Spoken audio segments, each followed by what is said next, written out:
Dasher, and we are out dashing on a late Thursday afternoon.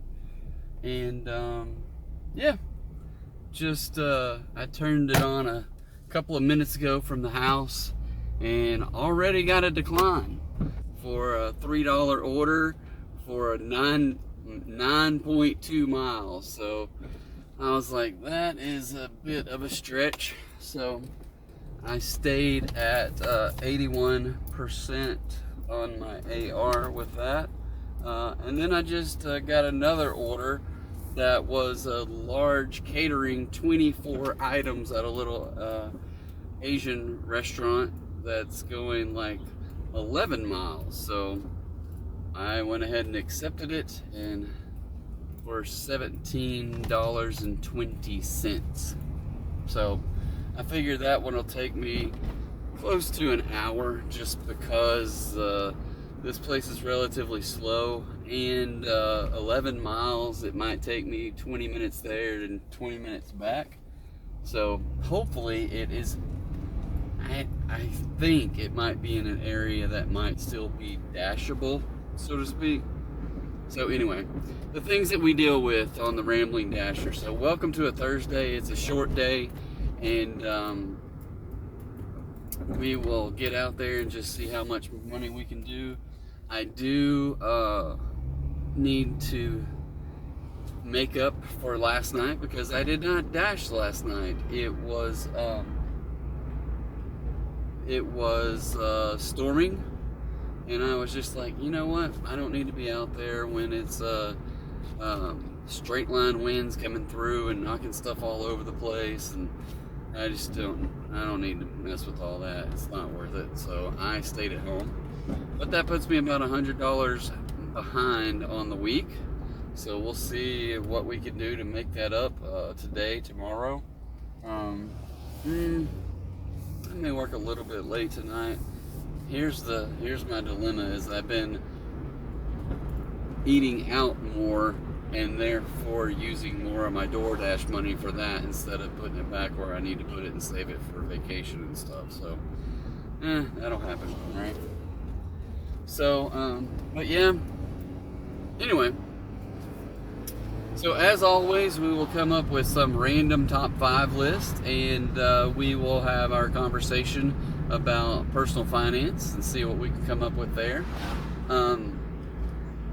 Maybe I'll talk about the same thing again that I always talk about, but I know the randomness of people that actually see this channel, so I still want to get my main points across with personal finance. So we'll probably talk about the same things, and maybe I'll think of some other things that we can chat about. But I mean, I have some core things that I just want to encourage people on, and then we'll go through just our normal everyday. Do I accept it? Do I decline it? You know, last week I was primarily towards Tuesday and later on in the week, I was like all accept everything. And then earlier this week, I accepted everything. But then I think I declined something the other day. I might have missed some orders the other day for, just either not paying attention or being on a phone call or something. And then today, I'm walking out the door to the car, and I get an order. Had the phone in my pocket with stuff in my hands, and I'm like, okay, what is this? And I pull it out, and I promise you, it's been declined already. Of 9.2 miles for $3. So that has 0 tip on it. And I was like, is this a cash order? Is this something else about it? No, it's straight up $3 for 9 miles. I'm gonna say that was 0 tip. So I don't know, I just look at that kind of stuff and I think, you know what, someone else can get that that I don't know what I'm saying. Sorry, I was getting some emails from work. My thought is that the customer, either someone else can take that order. I don't know what's going to happen to it, But I really think that if the customer's going to say, have this food delivered 9 miles and no tip on there, I just don't want anything to do with it. It's, and granted, I did one the other day for $5.25, and it wasn't 9 miles. It was more in line with 5 or 6 miles, and I did it. But then I made the mistake of offering to get them an extra ranch, and I paid for it out of my pocket, thinking, they'll reimburse me. No, they did not reimburse me at all. So, they didn't even mention it when I dropped the food off. So I'm just like, and I wasn't going to mention it, but still I was just peeved at it, that people will do that kind of crap. But it is what it is, and at the end of the day, they do balance out. But sometimes you just have to look for ways to avoid those situations. So I avoided that one with all I can. So I'm at the restaurant. I'm gonna run in. I'll probably be in there for like 20 minutes, and then it'll take me 20 minutes to deliver the food. So I will be right back. All right, I am back.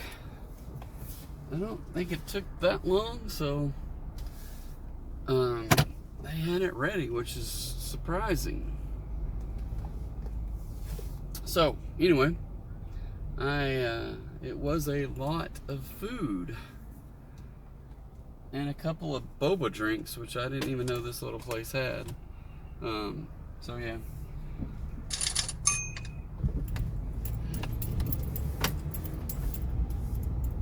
All right.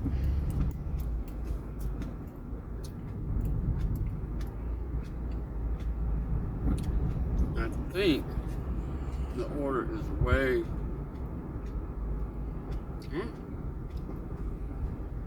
I'm not sure where it is, somewhere down towards Benton. What looks to be on the north side of the freeway, but it's only 14 minutes, so not too bad. So today I got a bunch of little cherry tomatoes, grapes, carrots, blueberries.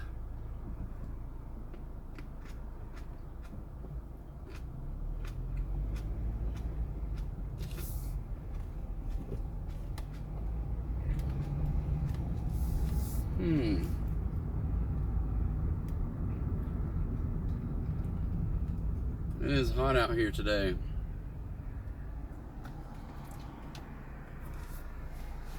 I don't know. I wish I could figure out a way to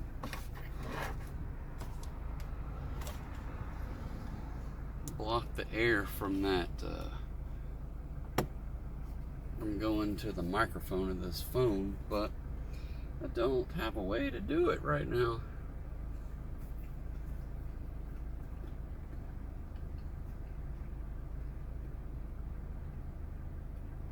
Somebody commented on my video the other day, yesterday or day before, and I think it was the first comment maybe I've had on one of my long format videos, and they said, great video, but the audio is horrible. So yeah, probably so. This car makes a lot of noise. Windows are down, windows are cracked, air conditioner's blowing. I can hear it when the windows are down if I'm watching the video, or I can hear it when the air conditioner is blowing in that vent. So I try to make sure I kind of keep it on low or blow it out on my feet or something. Man, oh man, it is freaking hot up in here today.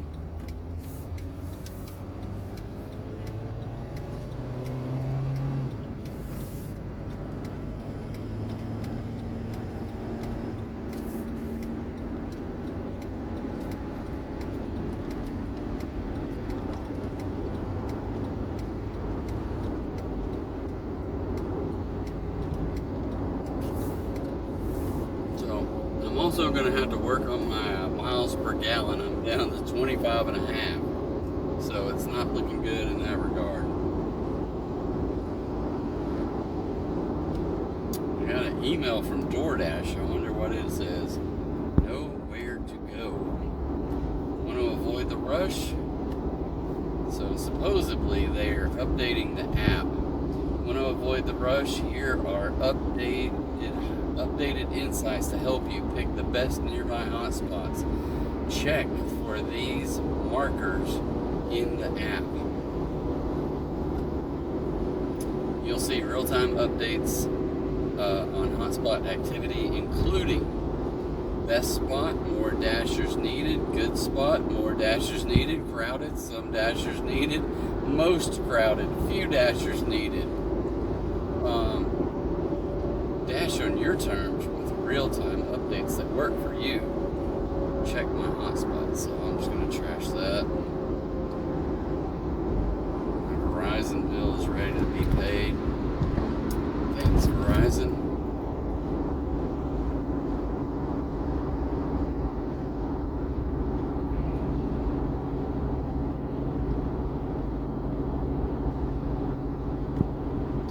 Half of these emails I thought I already trashed, but I guess not. Alright, it is hot up in here.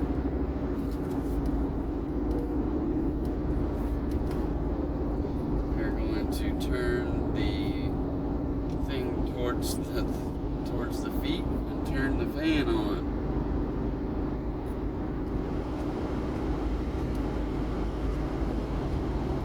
Hopefully it won't be too loud.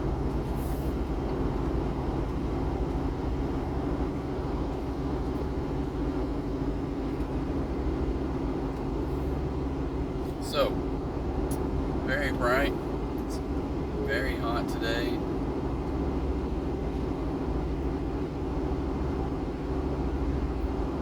I don't know what, hopefully the weather's going to be good this weekend.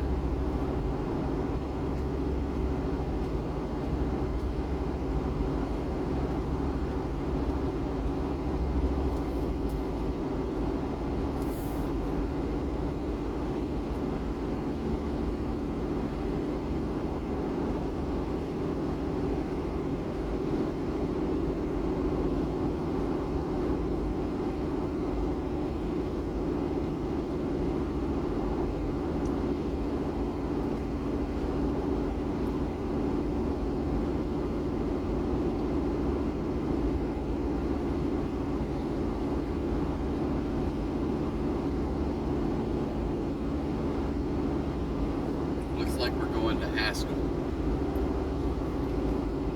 except on the north side of the freeway.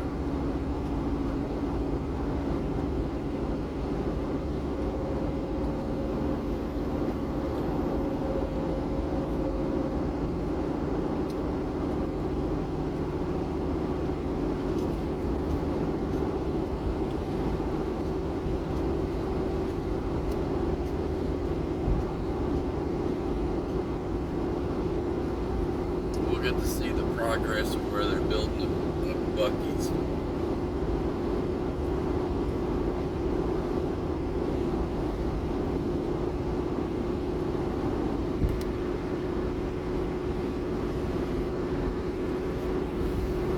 I don't know if well, I haven't been down here in a little while, but I'm sure they're still moving dirt around.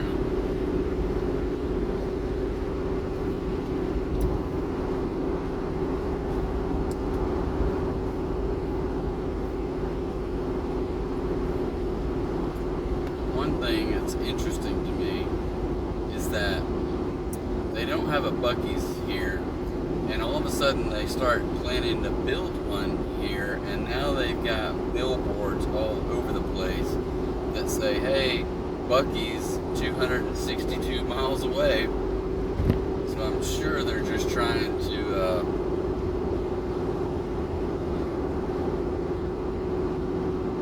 I don't know. But there's 3 different billboards, and I can't imagine what they cost hundreds of dollars per month to advertise 262 miles away, which is like 4 to 5 hours. What would that be? If you're going 80, 240 would be 3 hours, so probably 3-4 hours away.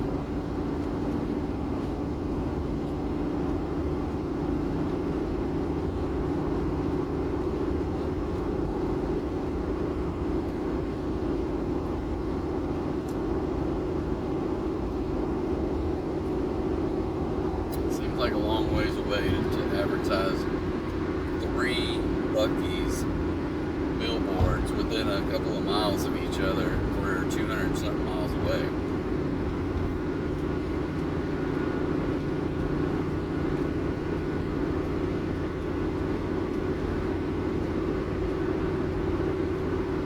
But maybe they just wanted to make sure that they go ahead and have those billboards locked up for the foreseeable future,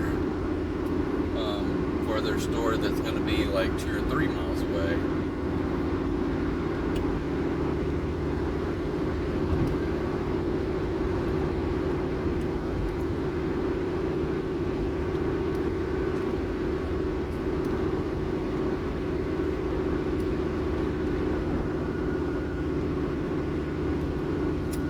I'm not sure when it's supposed to open, but I can't imagine it being. There's a 4th one.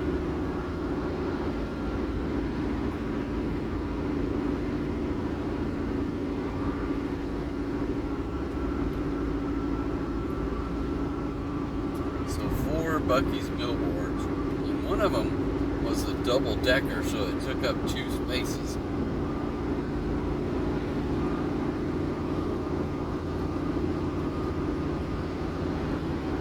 I just can't imagine how much money they're paying for that.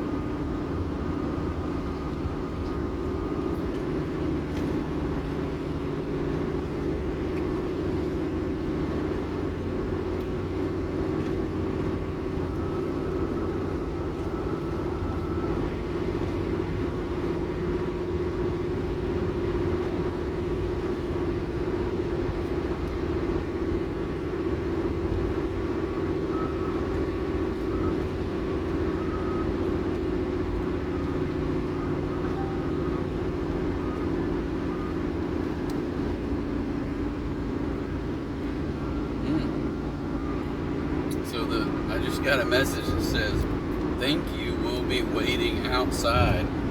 I think these people are hungry.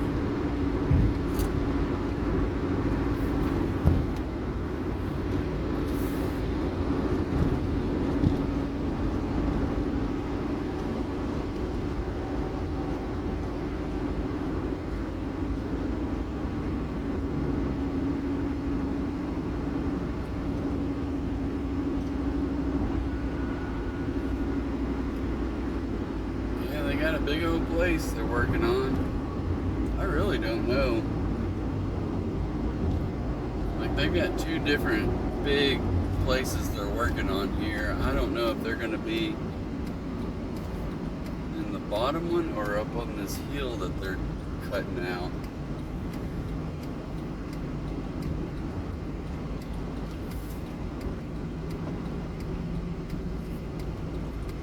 I just don't know.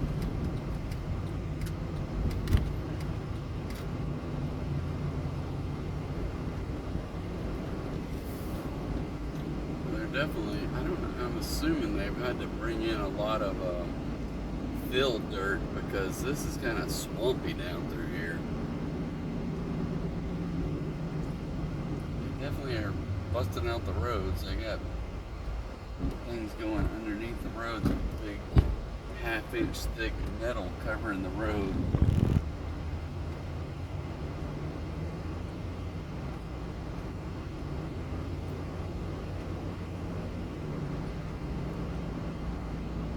Coming soon, Buc-ee's.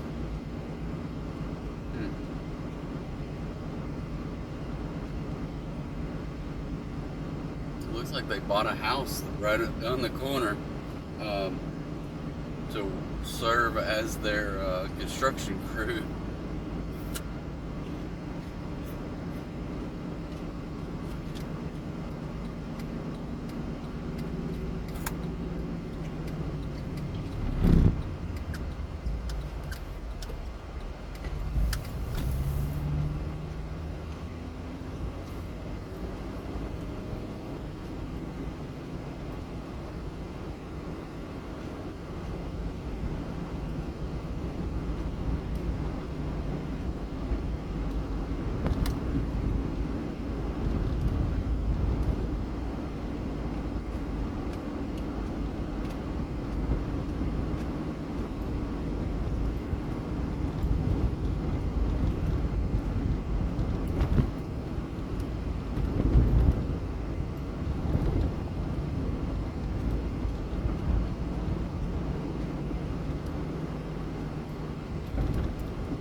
quite a bit.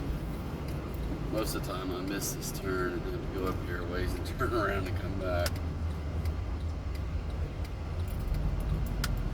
It amazes me is like they just, I don't know where these people, like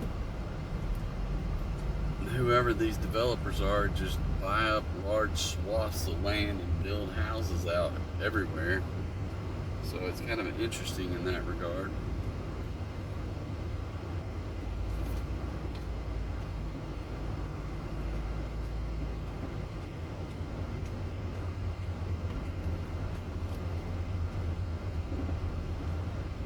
I wonder if this is the same one I delivered to the other day, that it was not at this address, that it was around the corner. I do believe this was it.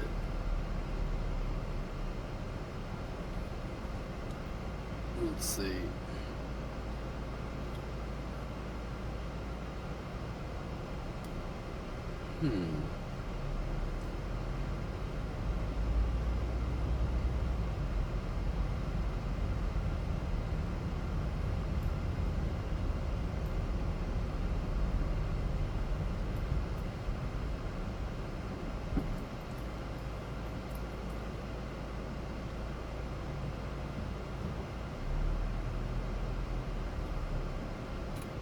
Yeah. Oh, that's odd. Oh, I see.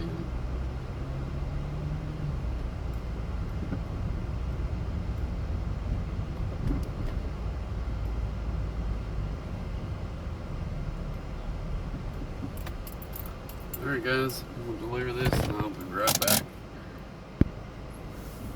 Alright, so we got that delivered. It took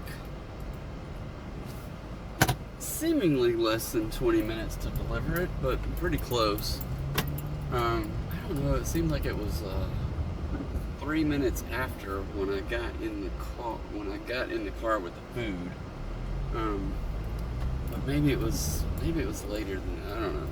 But it's 22 after now, so it was $17 total with a $5.75 base pay with an $11.45 tip. So thank you guys very much. Much appreciated. And then we are in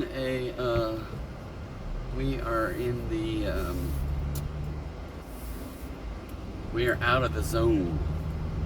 So I guess we'll eat some carrots in the meantime. We'll have to think about some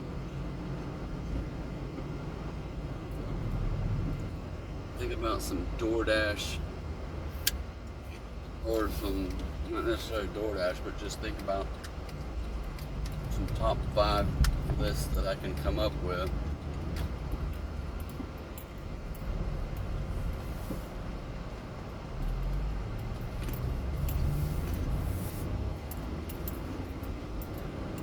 I'm kind of drawing a blank. I don't have a clue.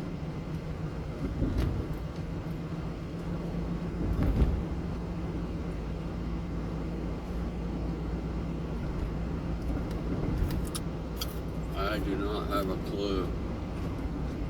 There's some people out here that have fresh eggs. I delivered to that house and it's for sale now. I don't think there's a connection.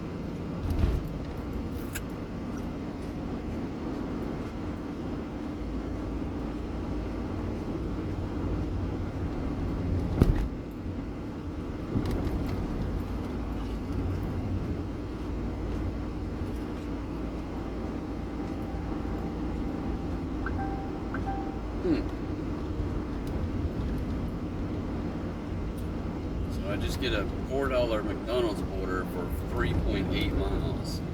We will accept it. That'll put us over 20. Fingers crossed we get some other decent ones. The only thing about, well, I can say this about almost any McDonald's nowadays. They take their time. And especially this is a convenience store McDonald's, so you get what you get when you accept that McDonald's order, right?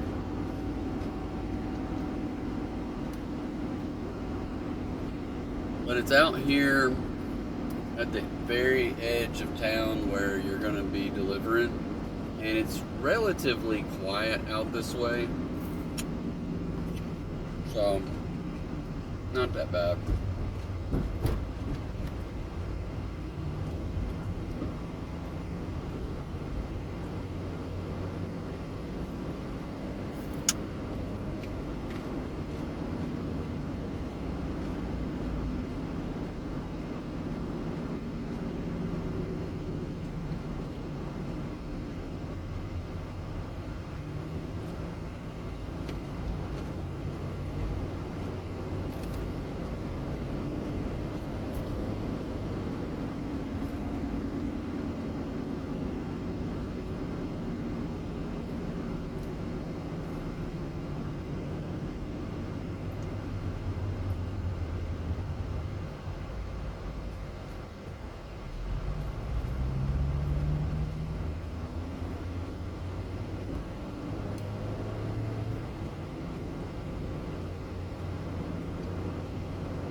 Alright, so we're pulling up to this McDonald's in a Circle K. So I'm going to hit the pause button and we will be right back. Alright, they had it ready. In and out. Seems like a sketch order to me. 1 large Coke for $4. So what are they paying for a large Coke to be delivered to their house? That is very odd to me. But just like this, I always question, sometimes people have more money than sense. I appreciate the tip, but still, I'm just like, I can't comprehend it. But maybe they're laid up in bed. Maybe they can't get out and go get it. Maybe they don't have a car.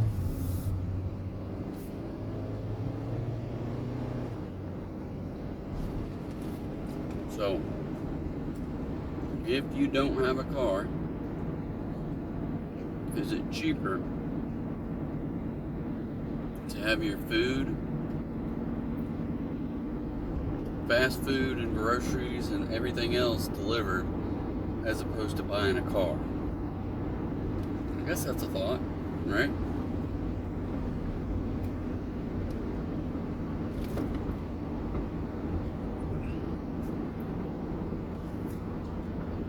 I don't know.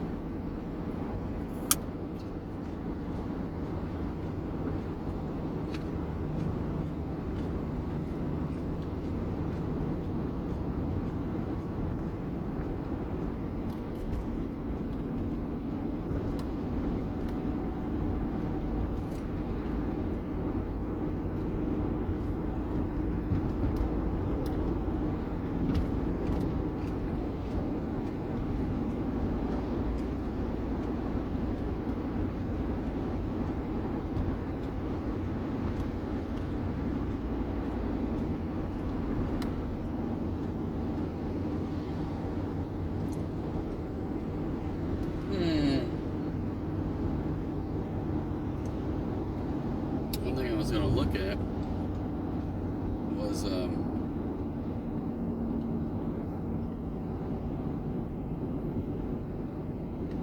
my ratings. So, acceptance, including the orders I've taken today, 82%. Completion rate, 100. On time or early, a steady 93. Customer rating, still 5.0. 161 dashes in the last 30 days. And I'm up to 2,549 dashes total.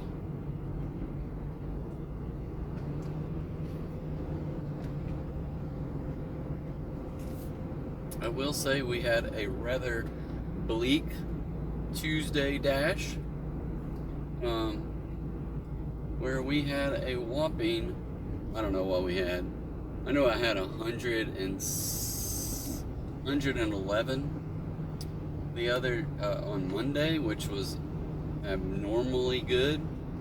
And then I got a whole $32.50 plus a $2.88 reimbursement. So somewhere in the neighborhood of $35 on Tuesday. Tuesday just kind of really wore me out because it was, to me, a horrible, horrible excuse for a dash day. But you have those days.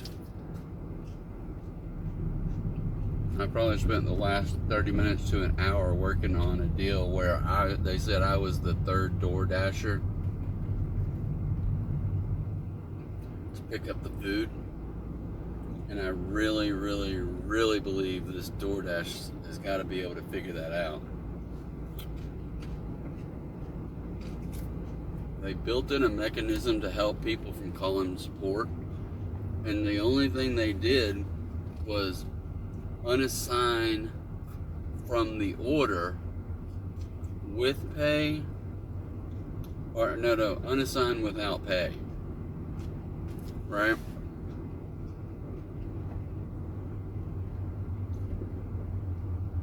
So, I mean, I'm all for unassigning without pay, but the thing that ticks me off about it is that I was the third person to get the order. So my guess is the first person stole the order.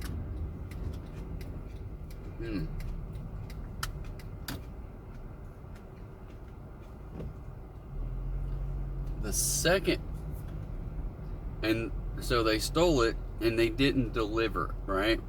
And they never checked it to say that, why don't these people have freaking numbers? I don't know. It's on the freaking mailbox. I don't know. I think it's on the corner. That must be.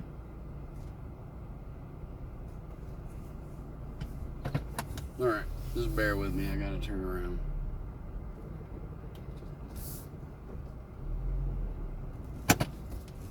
In someone's driveway, no less.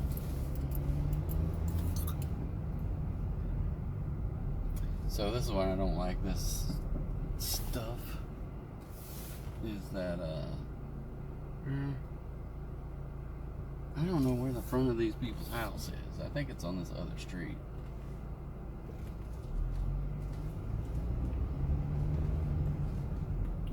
Up there it says 126. So it's on this other street, but the app says go around the corner, and it's the first house around the corner. No, it's the last house before you turn the corner. Alright, I'll be right back. Alright, so a $3 base pay with a $1 tip on a soda drink, on a Coca-Cola.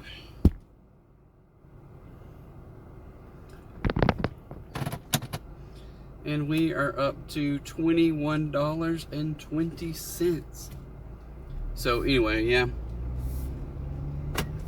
You gotta think that DoorDash can do better with that particular type of issue.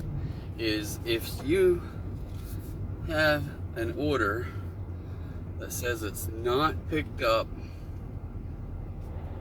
by the DoorDasher, they picked it up, but then they never marked it as being picked up.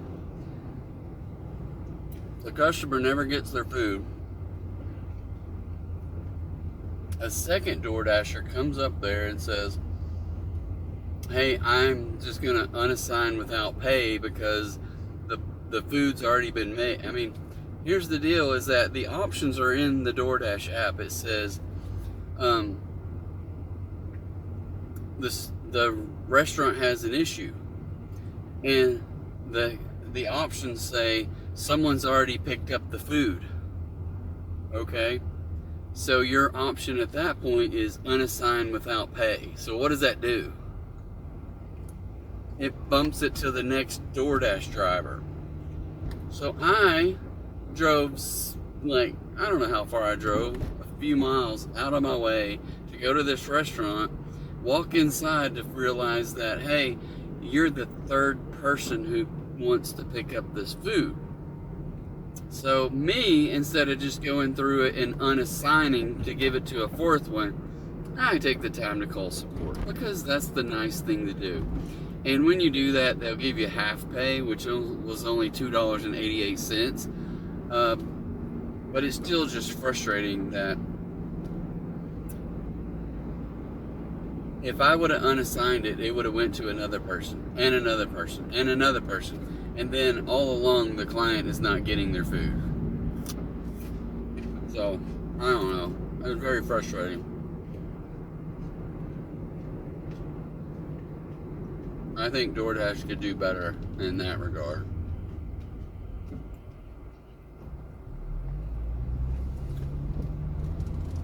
They could fix it.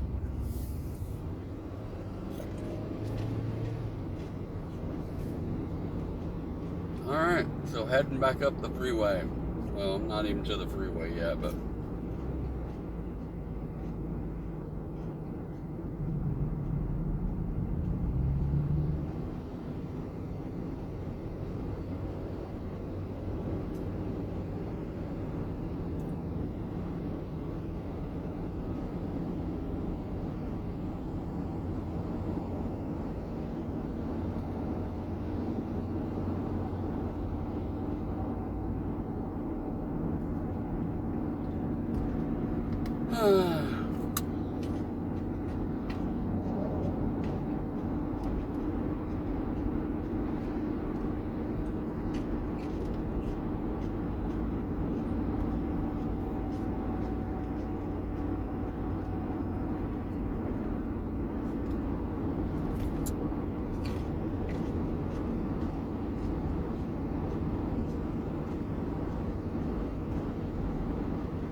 I did see something in here the other day that was interesting.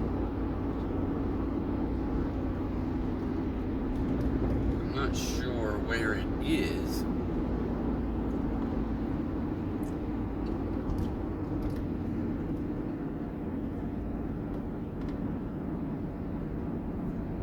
Okay. It was something to do with some kind of pass or something. I don't know what it was.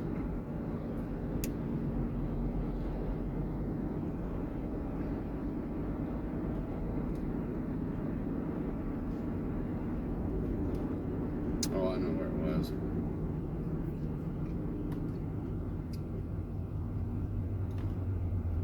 I think it was in the ratings. They added a platinum pass.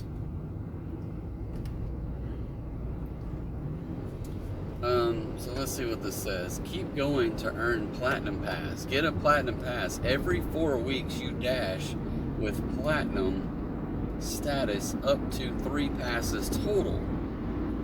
Use a pass to keep your platinum level rewards for 1 week.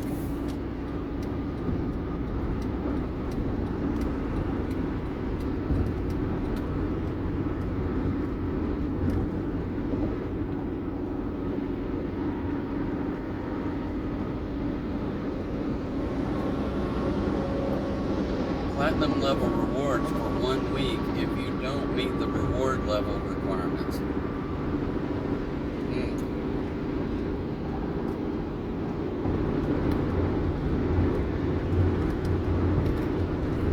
So maybe that is something that's similar to what I was asking for the other day about to give people a pause button.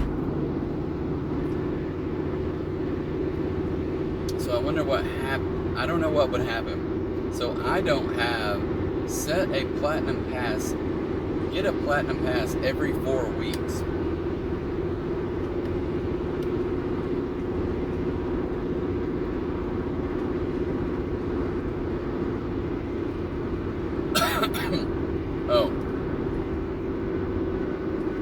So, yeah, I'm not gonna get one.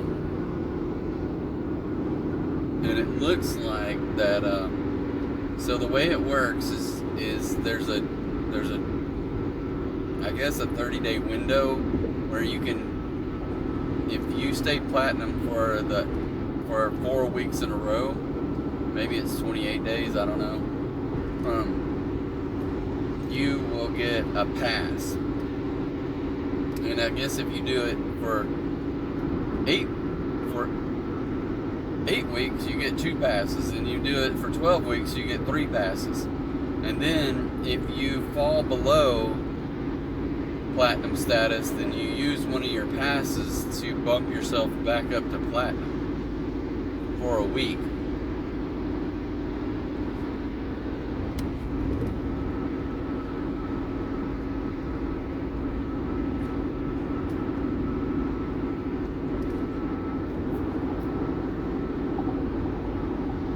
So in essence, that might be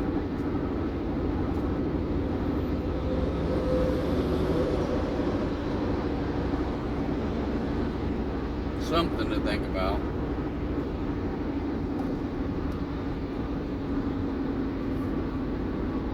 I don't know that I can stay, like, if I wasn't taking vacation, I could. But granted, I wasn't platinum for a while there because I dropped off, not for a while, but for a day or two. So I'm assuming you have to stay platinum for the entire time. You can't just drop to silver and then go back to platinum, or I don't know how it works, but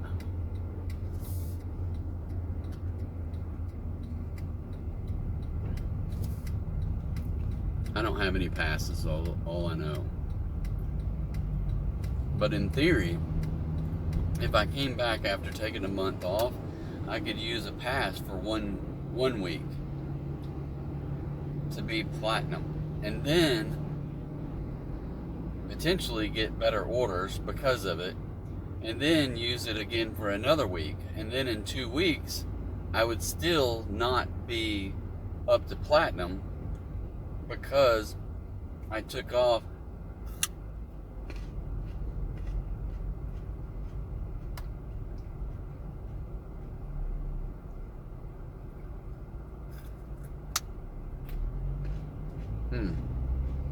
I don't know, maybe, but I would think after 3 weeks I could work myself back into being platinum with the number of deliveries in the 90 days, or in 30 days.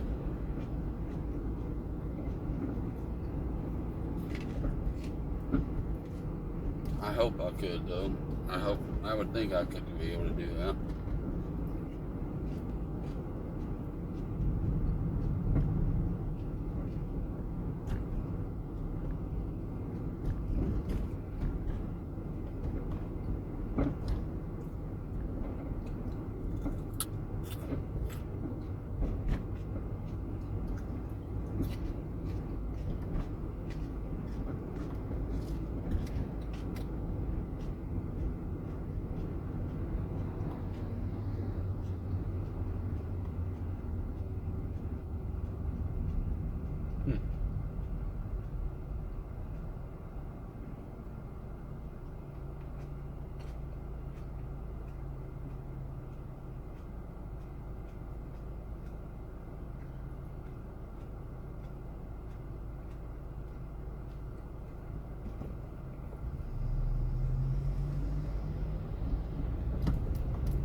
So I just didn't read the whole thing, but briefly scanned an article that says 35 Democrats vote with Republicans to do away with a Biden law that allowed California to do a total ban on gas vehicles in the state of California by the year 2035.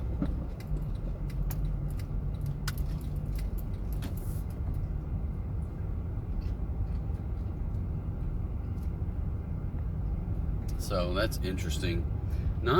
It's interesting just the fact that you had 35 Democrats. I don't know if it was in the House or the Senate.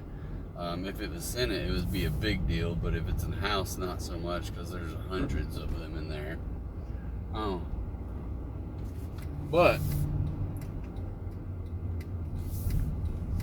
still, 35 Democrats joined the Republicans in saying that's just bad business.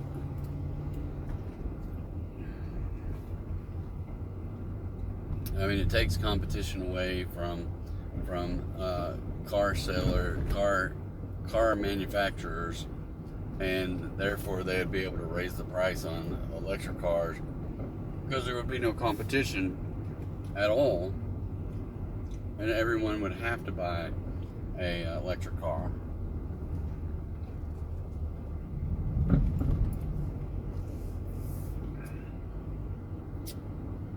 And then on top of that, the reality with electric cars right now is that there's not enough electricity, especially in California, to go around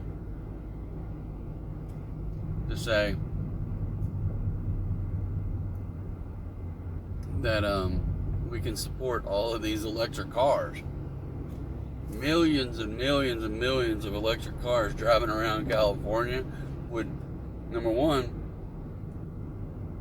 with no place to gas up or no place to refuel, because they don't have millions of places to fueling stations for electricity.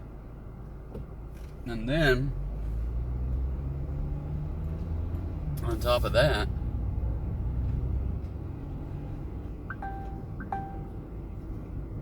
I just drove past this place. I hate when I do that.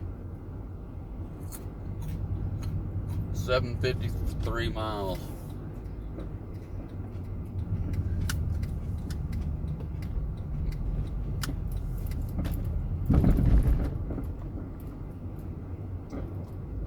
But yeah, I don't know. I just hate when the government starts mandating that people have to do certain things.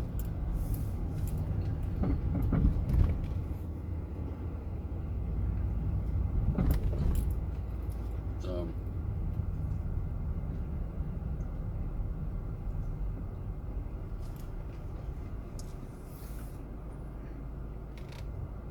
now, granted, I'm sure there was a lot of car manufacturers lobbying to get that thing repealed, so a lot of money passing hands to those 35 Democrats and the Republicans and all that stuff, because that's the way the world works, right?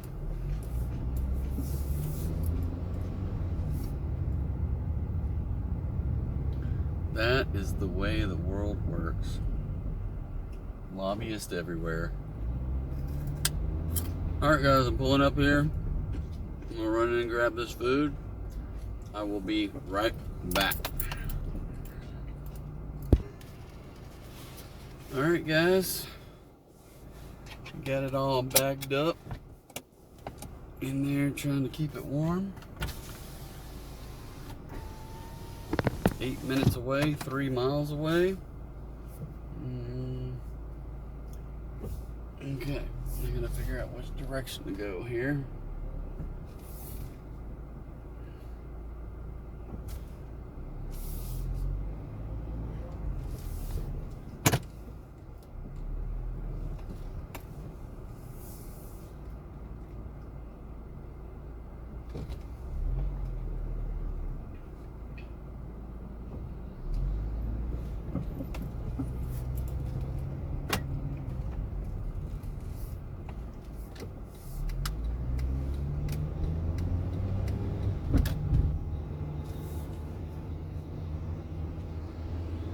Alright, so on the road again.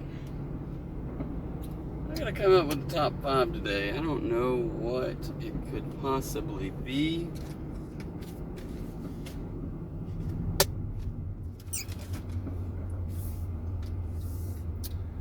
I don't know what it could be.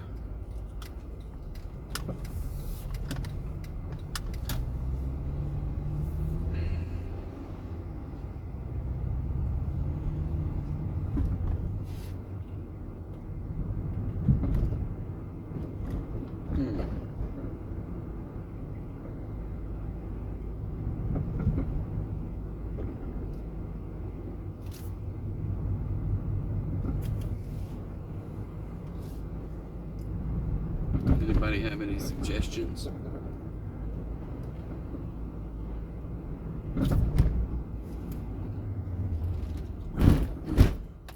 was nice. I'm sure the city of Benton just dug a friggin' trench across the road there and didn't backfill it or anything.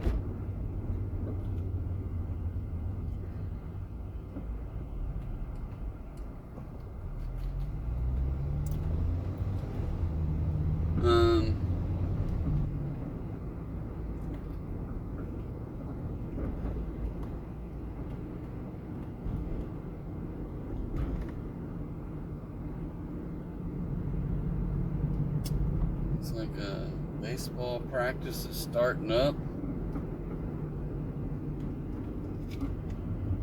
That's one thing I never did. I never got to play baseball. Never got my kids involved in baseball.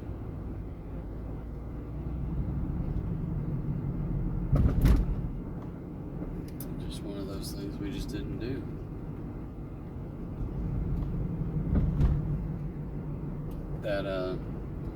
I got my kid to play basketball. He played soccer for a long time. He only played basketball like a very little amount.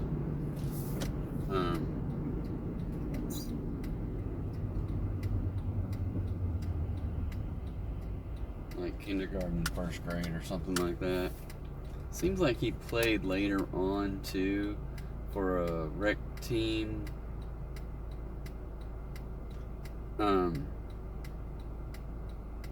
Maybe around the 5th or 6th grade. I wish they wouldn't have brought me this way, because this way is just totally back up. I guess I'm gonna have to make a jaunt over to the middle lane at some point. There's just so many cars coming both directions.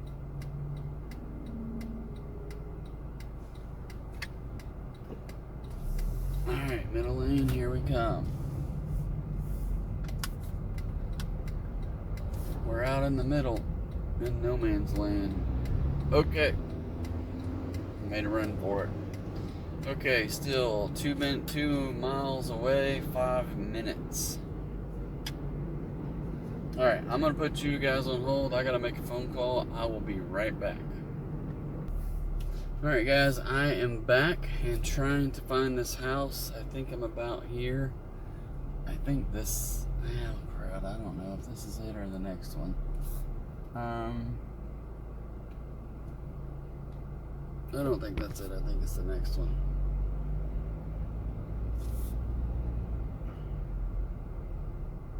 Oh yeah, there it is. I think I've been here before. A long time ago. Okay, I am going to deliver this food and I will be right back. Alright, and we are back. $2.50 DoorDash pay and a $5 tip, so that was nice of them, so much appreciated.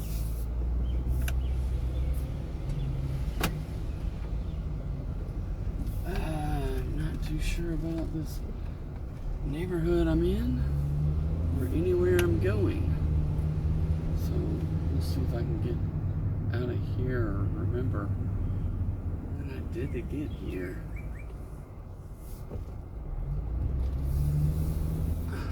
I don't know, or if it's just taking me to some places I don't want to be. Maybe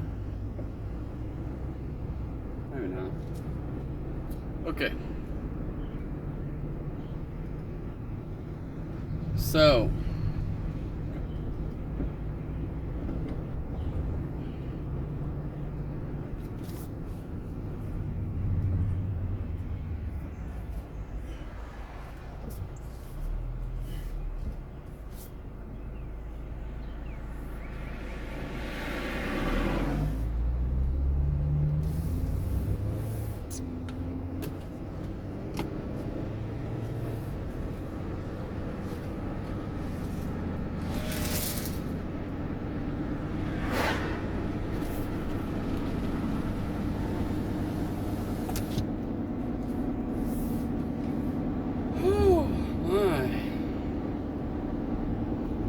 Somebody turned the heater on today. I don't know what it's supposed to be, but it is hot. Alright, so we're up to $28.70 after 1 hour and roughly 10-15 minutes. So far, so good. Our goal is to get 50, but we need some more to make up for missing yesterday and for having such a bad Tuesday. So I know it's going to be pushing it to come up with even more on a short night, but we'll take it. We'll take that $28 and keep running with it. Maybe we can get some more. Fingers crossed. I don't know where I want to go. I'm at a point where I can go back into Benton that way, or I can go straight to go in the back side of Benton. So I think I'll go down there where the little Yum Yum place is and just see if I can get another order there.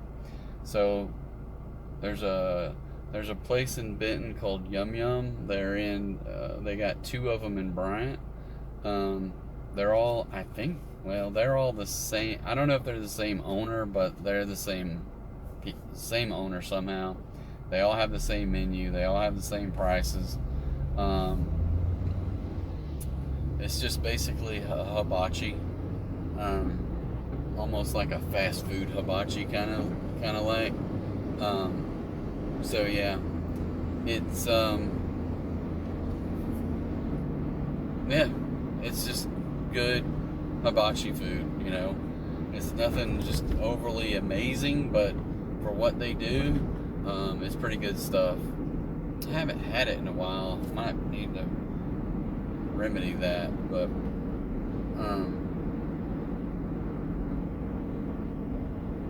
I think that we are going to have pork loin tonight with some sides.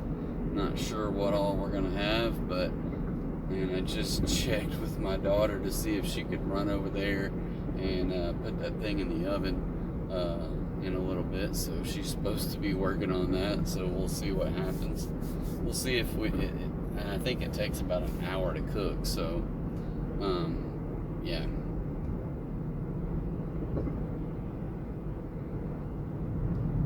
I need to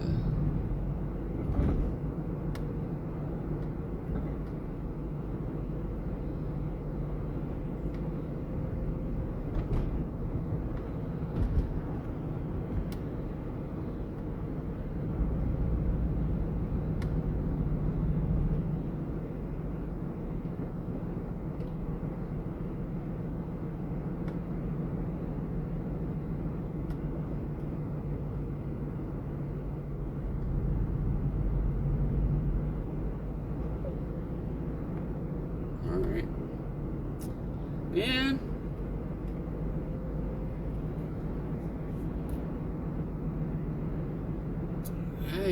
I'm drawing a total blank today on what to do as a top 5. I thought that maybe I could just do something relatively easy. I think I've done a lot of stuff already. You know, we're up to 26 episodes already.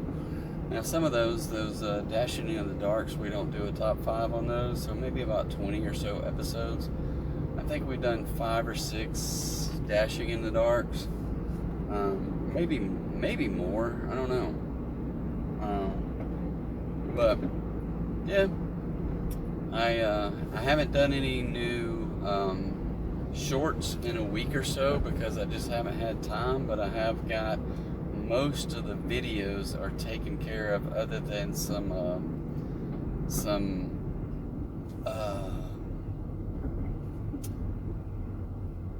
thumbnails and some descriptions.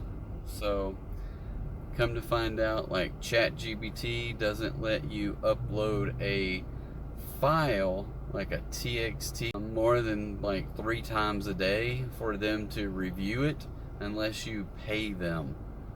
So that's part of my process, is like whenever I upload a video, then you wait an hour or so and it's got the transcript ready. So I go copy the whole transcript of a 1 to 2, 3 hour video and then dump it into a text file and import it into ChatGPT, and it comes up with a good description of what we do on our channel for that night. So I'm like, that's freaking awesome.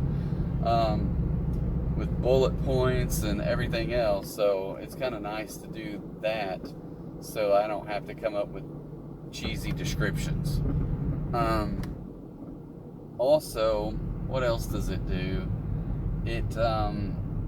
So that's what I do on ChatGPT. Well, I use this other thing that my kid told me called Pixlr, and I make the thumbnails, and yeah, I guess that's all I do in there is make the thumbnails. Well, I also used it to make the end screen that does like a little like, share, comment, that kind of stuff.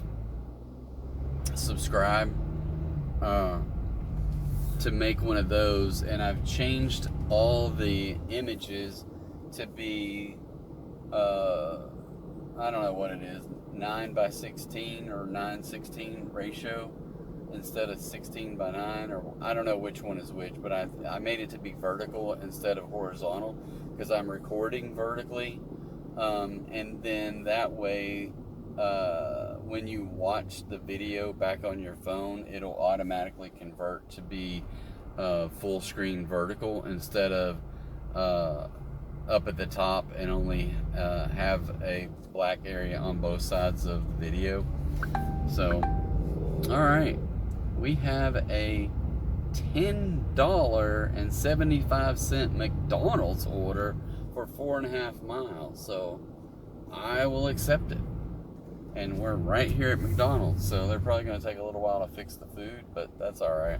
But that puts me up over 30, 38, like $39. So that'll be good.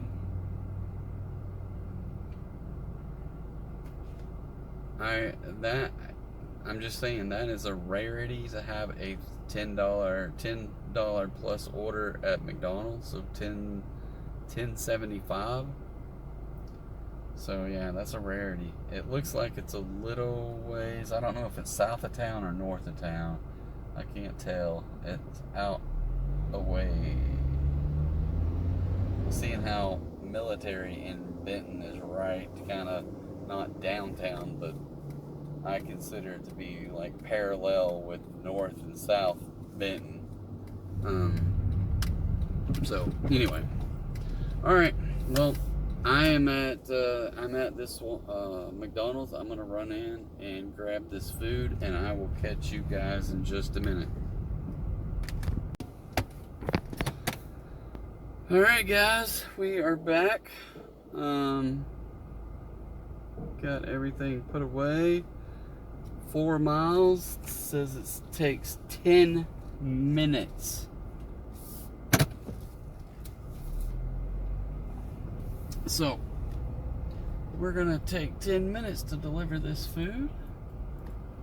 If I can get out of this parking lot.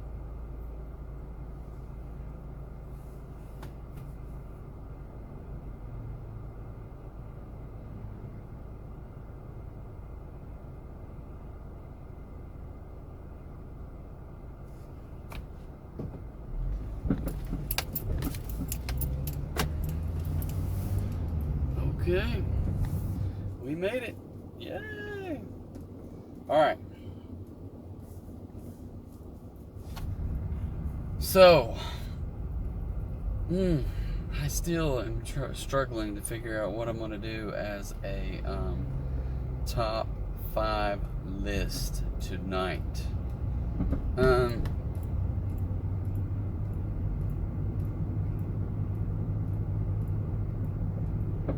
Top 5 list. I don't know.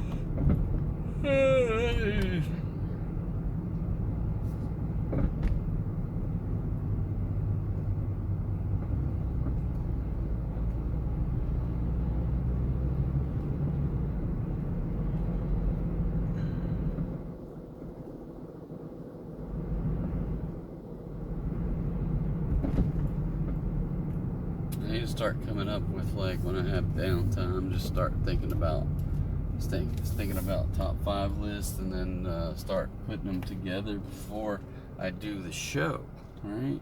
That would be the smart thing to do. But, you know, we're here, we're just winging it.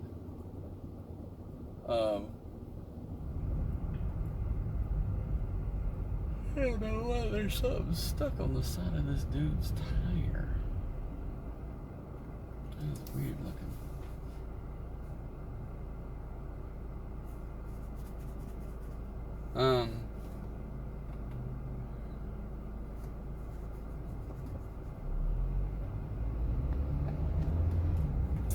Top 5. So what did I do? Oh, top 5 TV shows the other day. I forgot about that. That must have been on Tuesday.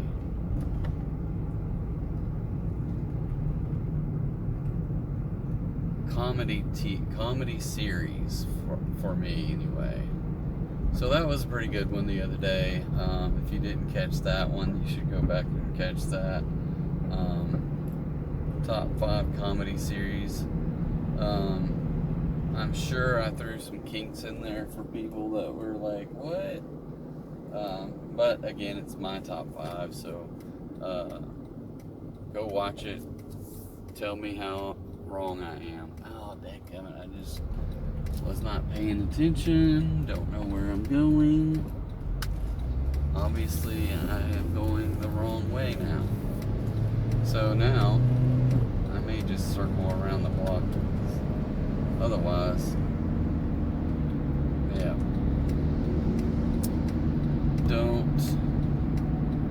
You know how you get in that mode, or you're just on like automatic, where you're not thinking, you're just doing it.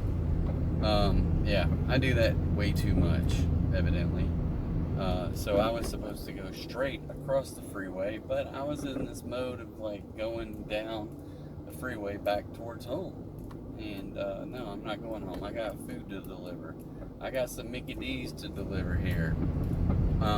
So yeah. So I'm gonna go deliver the Mickey D's instead of going home.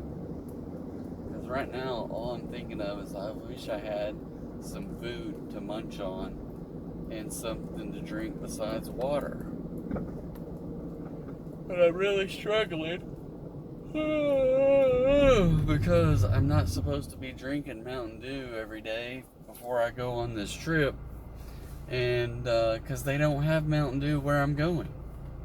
I don't know if you guys have ever been to Europe before, but typically it's not a bastion of sodas. Now granted, this will be my second trip to Europe, I think.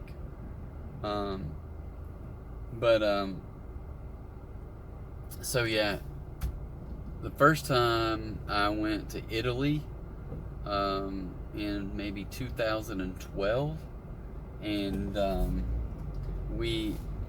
they had Coke, they had Sprite, and maybe Diet Coke, and that was it. That was all we could find. Now we went to we went to Japan in 2018, and we were able to find the random Mountain Dew there. It was few and far between, but we found some. And usually when we did, we were buying like 2 or 3 bottles of it, or whatever it was, cans, bottles, whatever. But usually it's when we were out and about, going on adventures and not wanting to carry around days worth of Mountain Dew in a backpack, you know.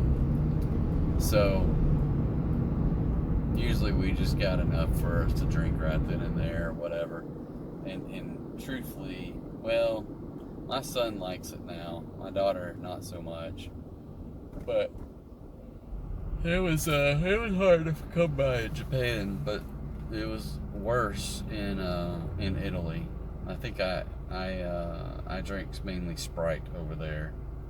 I think. Sprite, and I don't know what else I had over there. I don't remember getting much else than Sprite. But yeah. So I suspect in Portugal, I mean, my goal is, because I have this awesome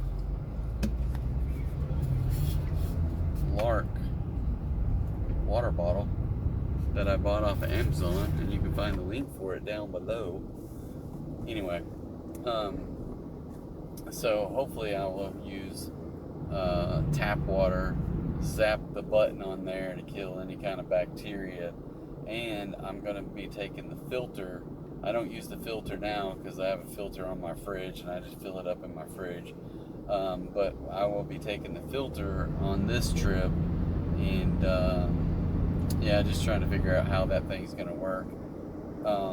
I haven't tried the filter because I don't want to get it submerged yet, so we'll put it in when we leave. So we're leaving on, today's Thursday, we're leaving on Monday, so I might only dash one more time after today, unless I do any over the weekend, but we have a lot of stuff to do on the weekend to get ready to go, like pack. And so here's something that we're doing to try to get to as little as possible to carry, so that we can carry a suitcase that's a carry-on and carry a personal item, which is a backpack that we carry on, and that's all we are taking. So all of our belongings for one whole month will fit into a small carry-on suitcase and a backpack that goes underneath the seat. And I hope that they don't say anything about my backpack, because it might be a little bit long. So fingers crossed. But so yeah, we got to do all that and try to squeeze all our stuff into those things, and it'll be interesting. I know I've already been asked, can we check a bag? I'm like, we're not supposed to check a bag. It goes against what we're trying to do, just to see if we can get down to having these two bags that we don't have to go through and check it and deal with all that stuff, just to be able, and at least my personal goal at long term is to only own what I can fit into these bags. Because I just feel like I'm more burdened nowadays by stuff. The accumulation of garbage in my house that I do not need. And I may change my mind once I get out there, but I so have this desire to go and not be burdened by a house, by cars, by all of the things that are in my house. And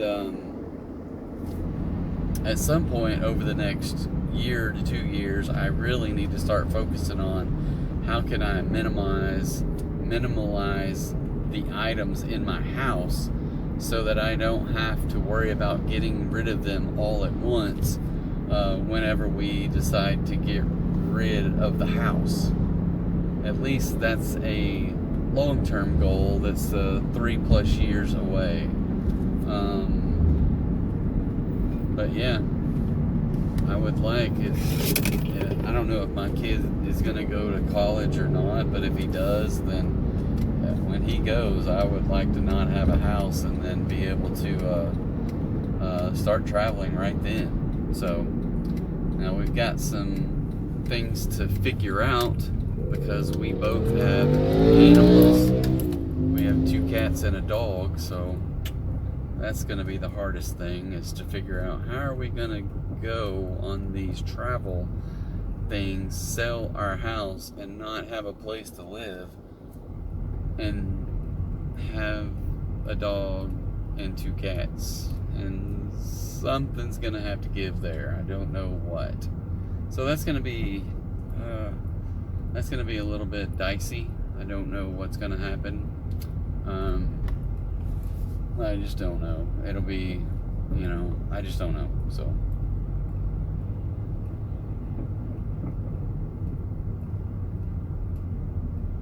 I just don't know. But you know what? It's 3 years away. Lots of things can happen between now and then. But that's the ultimate goal. So this trip here is a precursor to that kind of a trip, to where we have everything in 2 bags each, and we are living out of them. And yeah, that's what we're looking for anyway. I don't know how it's gonna work, but we're gonna try. We're gonna try. All right, where is this? The house I'm going to? I think so. Yes. All right, I'm gonna go deliver this food. Here comes the car in this driveway that I'm going to. So I will catch you on the other side. All right, so the other person that pulled in the driveway was delivering food for him as well from Taco Bell. So not a big deal for me. Anyway, I got a $2.75 base pay with an $8 tip. So very nice of them, much appreciated, thank you. And now we're out searching for orders again. I'm not sure what these people are doing, but they barely gave me enough room to turn around here. Alright. So that puts us at $39.45. And yeah, not a bad deal there.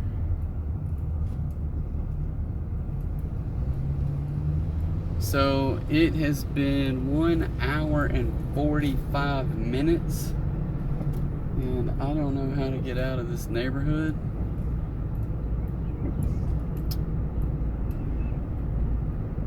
Maybe this guy knows where he's going. I'm gonna follow that dude and hope he knows what he's doing. It looks like he does. There's kids playing wiffle ball. I passed them earlier, so. Alright. Top 5 list.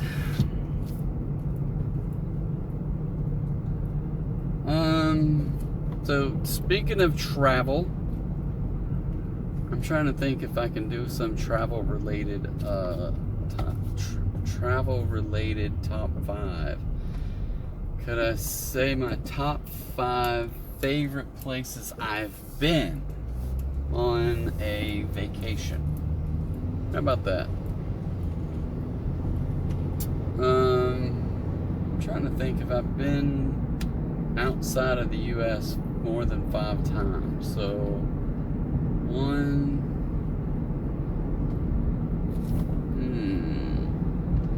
I'll say that would be 2. Yeah. I'm trying to think about, maybe we can narrow it down to countries. Now granted, when we went to Italy, we saw a bunch of stuff. We were in Japan, we saw a bunch of stuff. We were all over the place. But other places, like, I was on a cruise where we stopped in Mexico, we stopped in Belize. I don't know where else we stopped on that cruise. That's the only 2 places I can think of.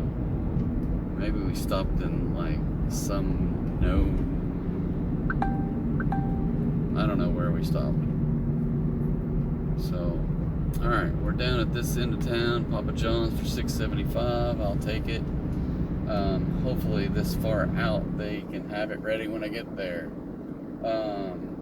So, there's some places I've been that I only spent a few hours there because of cruise. I'll count those, but I don't know if they may make it to my top. I think part of it is maybe because I want to go back, but so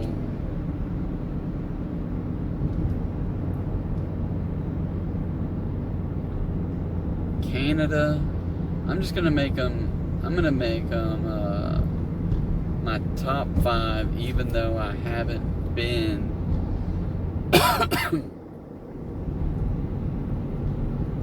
to them.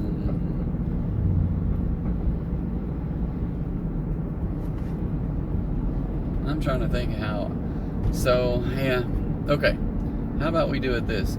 Top 5 foreign cities that I've been to on vacations. Some of them may have been on the same trip. But, you know, I did a 3-week trip with my daughter who was like 8 or 9. But we did a lot of places. We did a lot of things. We've been to Canada and different cities in Canada.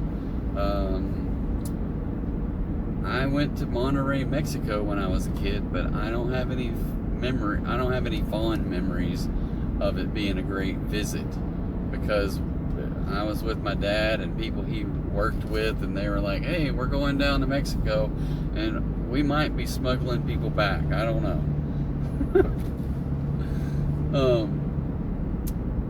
That was pretty funny. I don't know if I was 12, maybe 11, 12. Yeah, we had at least one person hidden under a blanket coming across the border, which was interesting.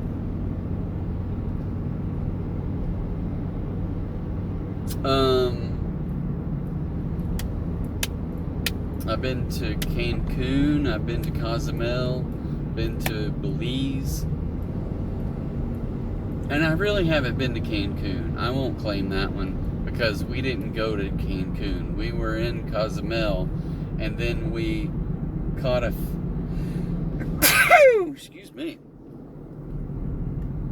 caught a ferry over to the mainland, which was south of Cozumel, and then we took a bus down to Tulum, which is it's not Incan. What is it? The other ones, Mayan. I think up there it's Mayan. Yeah. So a Mayan ruin at Tulum.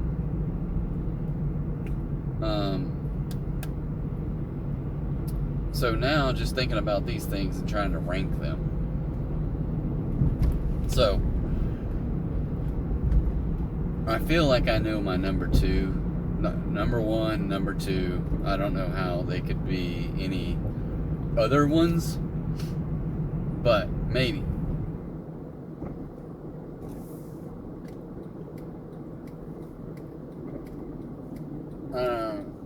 Alright, so where else have I been? Alright. So, good night. There's 3 cars in the drive-thru, and the parking lot is full. If this thing is going to take very long, I'm just going to have to unassign, because this is going to be ridiculous. I just have a feeling they're going to be slammed and not able to do an order within 25 to 30 minutes. That's my guess anyway.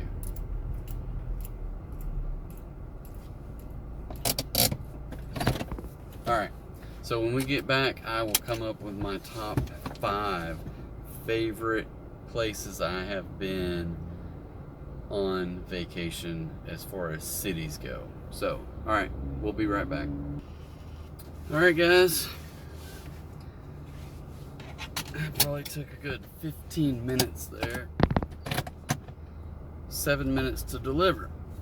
Let's see, where are we going? Back across the freeway.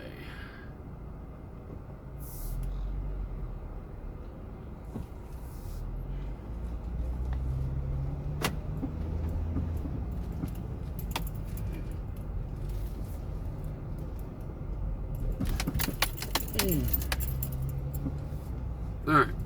so I gotta come up with the top 5 list.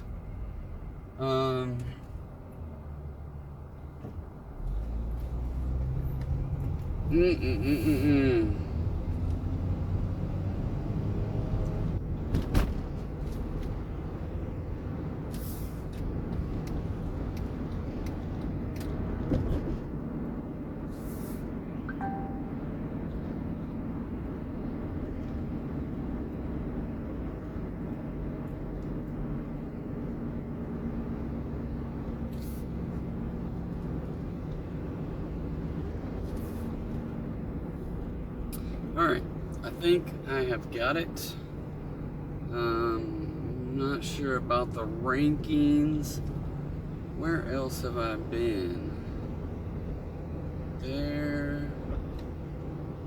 I don't know. Okay, I can pick that one place up there. I don't. Yeah, there's a couple places I think. I just don't remember it being all that great. It might have been better, but you know, I don't know. So here's what I'm gonna. There's some places that I want to go, but I've been to a bunch of places that I don't know. I'm trying to think about this stuff. Places that I spent a day at, so we'll count it.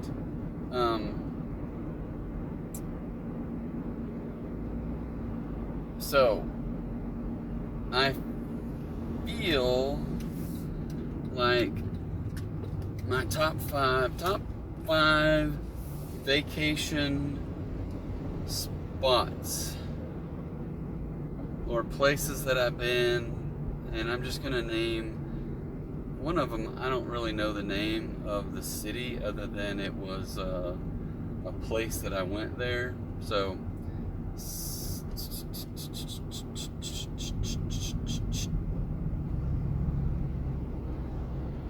alright, so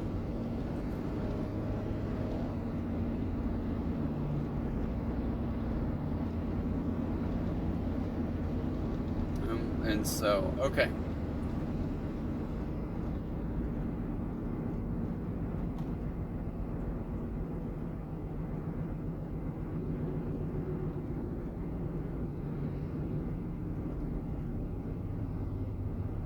Okay, I got it. I think I got it. So, top 5 places I've been that are just, I don't know, to me they're like magical places. There's something about traveling with people you care about, that you love, that you want to spend more time with, seeing places that you can't just go to every day, opening up yourself to see and do new things, find out things about different cultures, is something amazing about doing that. So my hope is I find the same things with future trips that I want to go on, and I've already got one planned next month, and I've tentatively got another one planned for next summer.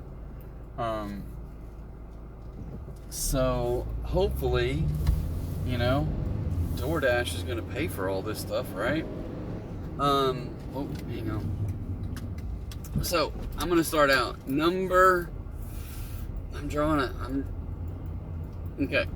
I've been to this place. I'm trying to think about if I want to put it in my top, if I want to put it 5 or I want to put it 4. So I'm going to say that I've been to this one place 3 times, if I'm not mistaken. Twice as a teenager or preteen kind of time frame. Another time as an adult. With my own kids. So that was kind of an awesome trip. So I'm going to put that one at number 5. was going to be Niagara Falls. Something about going to Niagara Falls and just seeing that water. All right, I'm going to pause this. I will be right back. Okay, we are back. So that was $3.25 DoorDash with a $3.50 tip for $6.75. So that puts us at $46.20. And I'm going to try to get one more delivery and then head to the house and eat some dinner. If I can figure this out. Alright, so that means we got to get this top 5 in pretty quick. So top 5, that we probably won't get it in quick anyway, but so number 5 is going to be Niagara Falls. I had a great time there. I remember going there and being just simply amazed.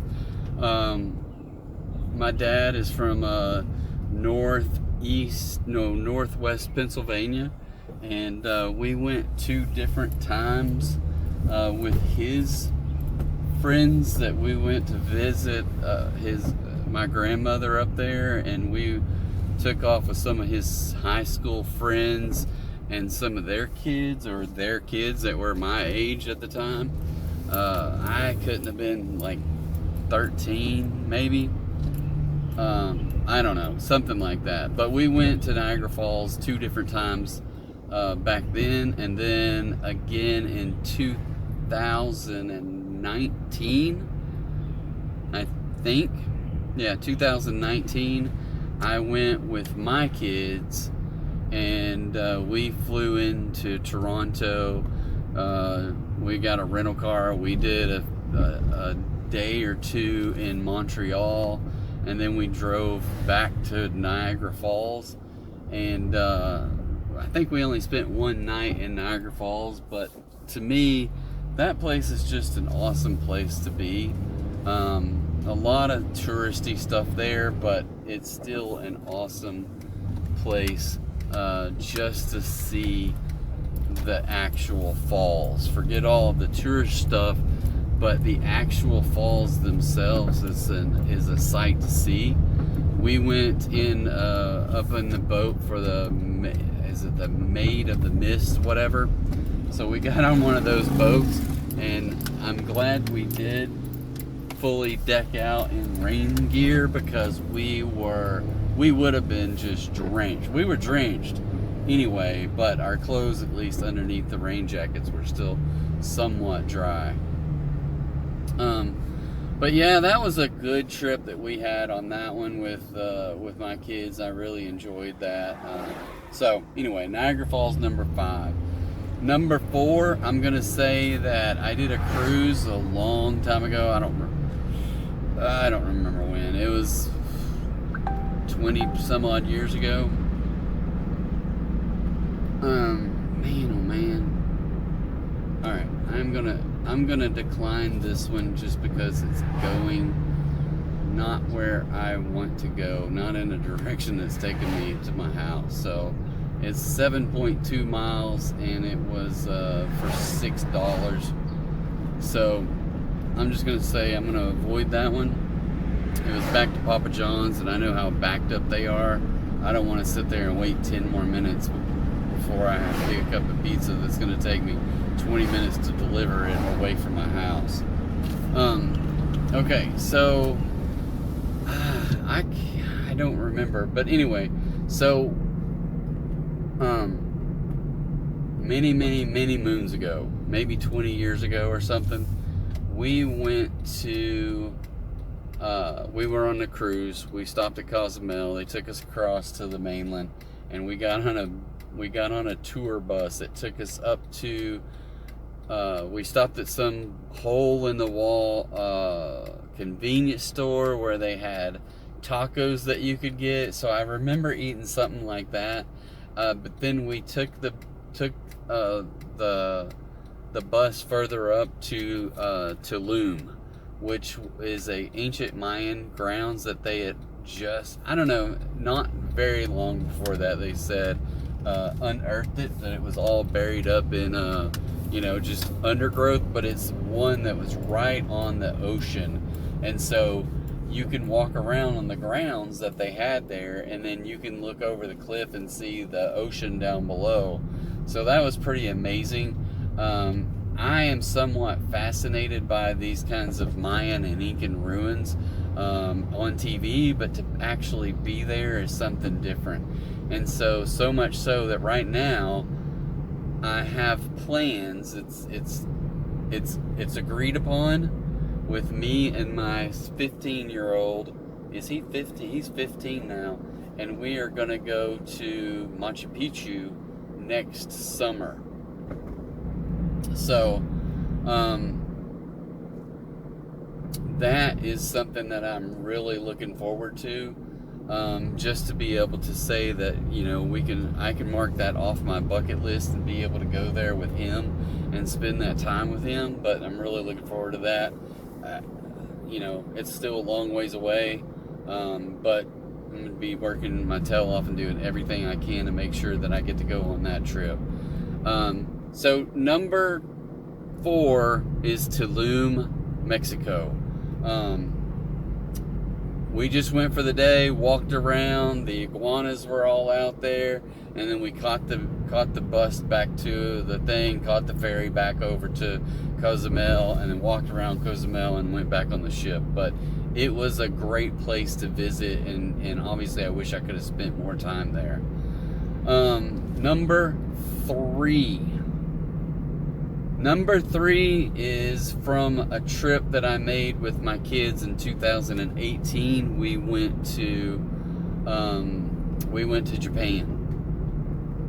And I personally didn't know much about Japan. Still don't know that much about Japan. My daughter absolutely loved it. She wanted to go then. She talked to her brother into outvoting me, because I was all prepared to go and do a dual trip to London and Paris. But they were like, nope, we want to go to Japan. I said, all right, let's go to Japan. So we hopped on a plane, flew 14 freaking hours from Detroit, and landed in Nagoya. Spent a night there, and then hopped on a train and went to somewhere. I can't think of the name of this city, but it was about an hour train ride away from Kyoto. Kyoto, to me, was absolutely wonderful. We did a lot of different places, but the one place that I remember the most is, and I cannot remember the name of it, but it is this, I guess it was Buddhist, the best I can recall, temple that, and you can find pictures of it, but it had all these orange gates. They call them gates, but they're gates in the fact that it has the 2 posts that go up and one across the top, made out of bamboo, I presume. And they were just thousands of these gates, and they were inches apart, and you can walk through them almost like it's a tunnel. But obviously if it was raining, you're going to get wet. But still, thousands of these things, and it goes up this mountain. And there's places up this mountain where they go up there, and I don't know what all they do, but they pray to whatever they pray to and all that fun stuff. And there's places to meditate, and just amazing places. A lot of people go up there and kind of like worship their ancestors and things like that. So it was an amazing place in Kyoto to be able to go up those trails. It was kind of outdoors, and I don't know, I can't remember the name of it, but it was basically all these orange gates, and it was just crazy amazing. So anyway, that place was one of the coolest places I've ever been to, and I got to go with my kids. We lit some incense and put them in the little thing so they can kind of burn, and got our little, I can't remember I really don't remember all the details behind this, but basically you could either buy some incense or something like that $34.50 for 7.2 miles. I'm going to skip this one too. I don't care if my AR goes down, but I've got a pretty good AR right now. So it dropped from 84 to 83 and now 83 to 82. But I'm going to skip the $4 ones for 8 miles. I may get back onto something else when I don't feel like the pressure of going home and eating dinner. So, yeah.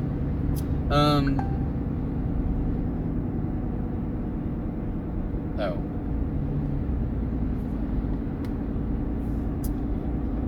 So, Kyoto, Japan would be my number 3. Alright, I'll do this one. 6 1/4 for 5.4 miles at Jersey Mike's. We will accept it. I don't know where it's taking me, but hopefully not too far out of the way. So number 3 was Kyoto with my kids. Number 2, and this is kind of a tough one, but I'm going to say number 2 is probably about right. Because I spent the whole time simply amazed the whole time I was there, because this was my dream vacation. And then I got to go with my daughter, who was 8, and we spent 3 weeks in Italy. So my number 2 is going to be Venice. So we flew over there. We landed in, where did we land in? I don't know where we landed. Somewhere up in the northeast part of Italy. I can't remember the name of the city now. Milan. So we landed in Milan. We spent a night in Milan. We got a car. We drove across the top of Italy and ended up in Venice. And we turned the car in and caught a train out to the island out there, and then from there we went and stayed there for I think 5 nights, and we stayed at this Hilton hotel. And the whole trip we did, basically we didn't do it for free, but it was next to nothing, because we had hotel points, we had airline points, we had rental car points and everything. So it wasn't free, but we definitely didn't pay as much as what it actually cost. So, but we stayed at this really nice Hilton there in Venice, and it had the swimming pool up on top of the roof, and is overlooking the canal, and we could see like cruise ships going by, and we would do that stuff. So it was freaking amazing. But everything about Venice, obviously you're on ferries or other boats, and you're going places, and they so if we left the hotel, we would catch a boat ferry across to the main portion, and then we'd just walk, and you're walking everywhere. And you walk around the corner, there's another gelateria. So we would eat plenty of gelato. I mean, our goal was to hit up a gelato a day. Some days we got 2 a day, so it was perfect. But yeah, Venice was just a freaking awesome place, awesome things to do. My daughter was absolutely in love with those Venetian masks. I don't know how much money I spent on those things, but and it was hard to get them back because I had to squeeze them in without breaking any. And then she still has them somewhere. I don't know where, but she still has them. I'm sure she'll be looking to get rid of those or something over the next few weeks, because she's decided to move to Japan. So, you know. So my number 2 is Venice, and then my number 1 was on the same Italy trip. And a lot of people think, well, it's got to be Rome. It's got to be Rome. No, it was not Rome. Rome didn't make my top 5.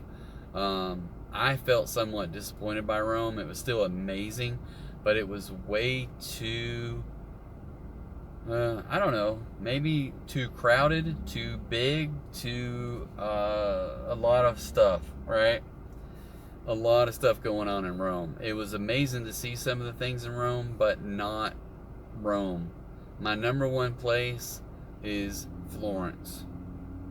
So we didn't stay in the old district in Florence, we stayed a little bit further away, and we had to catch the bus to get down there. But once we got off the bus, it was like they have this whole area of called like Old Town or something like that, and everything is just shut off. They don't have cars.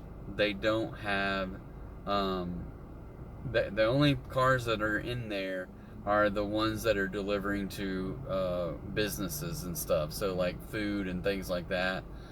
So for the people to be able to walk around down there and just go to all these old amazing buildings, the Duomo, these magnificent I don't know what you call them, like these courtyards or whatever, but they're all done in paver stones, amazing statues. We got to go to the place where they keep the statue of David, and I didn't realize they charged money, and or I did realize they charged money, but they didn't take credit cards, and I had already spent some of the cash that I carried that day on some pizza, and then didn't have enough to get in, so these random people from another country gave us enough money so both of us could go in to see the statue of David. We went to a museum that was for the Da Vinci. I don't know. We just did some cool stuff while we were there. We got to go up on the hillside that looked over Florence, and that place was just, I don't know. And the sunset up there over Florence was second to none. So anyway, so my number one was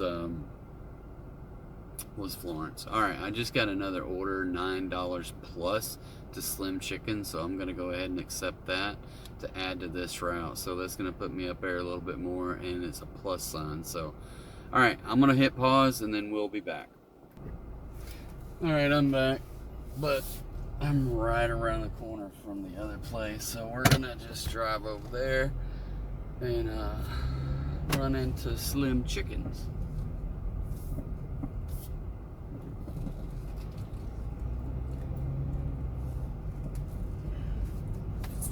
Sun is right at the right spot just to get in underneath the visor, so all the joys.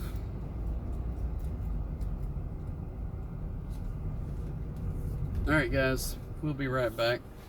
Thanks for hanging out with the Rambling Dasher today, and yeah, we'll be back to finish this thing up. Alright guys, we are back. We are yeah, fixing to head out.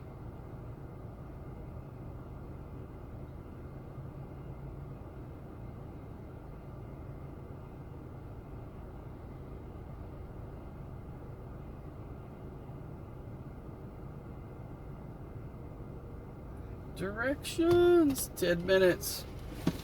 Wow. Alright, 4 miles, 10 minutes. I don't know where we're going. We're going all the way up there. Alright. And here we go. I gotta figure out how to get out of this place though. We'll go around that way.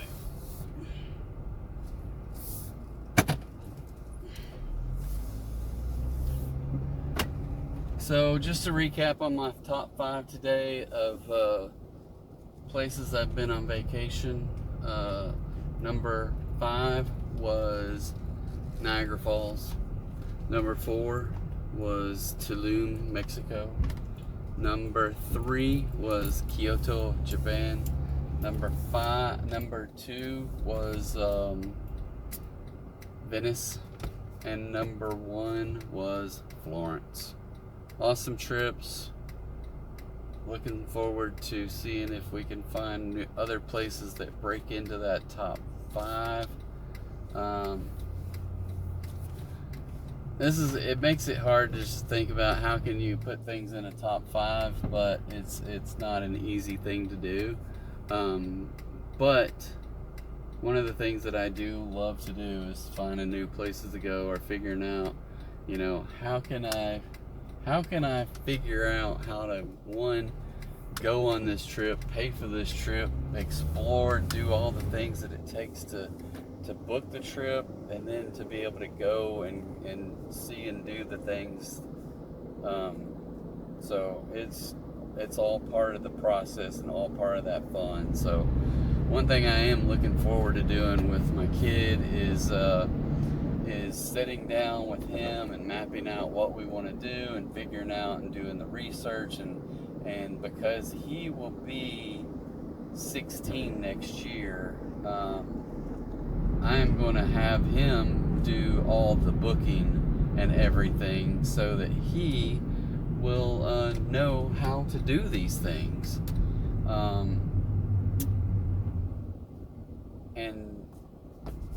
And you know, in that regard, because it's not an easy thing to think about all the stuff that you have to do, and do all the things that you have to do, and know what all you have to do to go on a trip like this. So Machu Picchu has been on my list for I don't know, a long time. So just thinking about that, he was really little when his older sister and I went to Italy. So he and I haven't been on a real trip together before that I can think of. You know, we've been to a cabin and gone fishing, but on a trip by ourselves. We did go to Boston last year, and we're looking at maybe going to Seattle but right before Labor Day this year. So I'm hoping we can figure that trip out and get it booked and planned pretty soon. So but yeah, it's something I want to do, to just be able to say, you know, to go on trips like that with him, and enjoy that time with him, because, you know, the reality is once kids grow up, and it's a hard thing, especially, I don't know, for me being a parent, kind of a single dad kind of deal, you know, trading them back and forth with their mom, and not getting to see them all the time and every day and stuff like that. But, you know, and just making sure that I take advantage of those little moments, and maybe making sure that I incorporate some bigger moments, you know. And he's like, Dad, you don't have to take me anywhere. I was like, I know I don't have to, but I want to. I want to experience these kind of things with him that are bigger than just us doing the things that we do every day at home, you know? So he is going to get to go back to Japan with his sister, and they're all staying there for like 10 days or something, and get her moved into some dorms or something like that, whatever she's living at.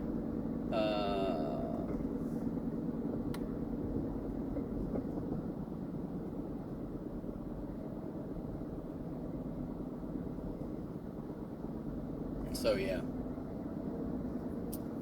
and then so that's this summer, I think in July when they're leaving. So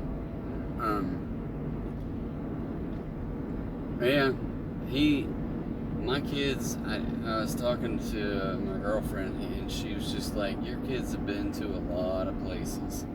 And yeah, so we've been fortunate enough. And I don't know if you would call it fortunate, but it's just something that we've really tried to make sure that they do things, not that we're trying to do things more than other people's kids, but just to be able to do things that are outside of the, you know, the normal vacations, to get to see different cultures and to see new places and try new things and all that fun stuff. So my hope is that they see things that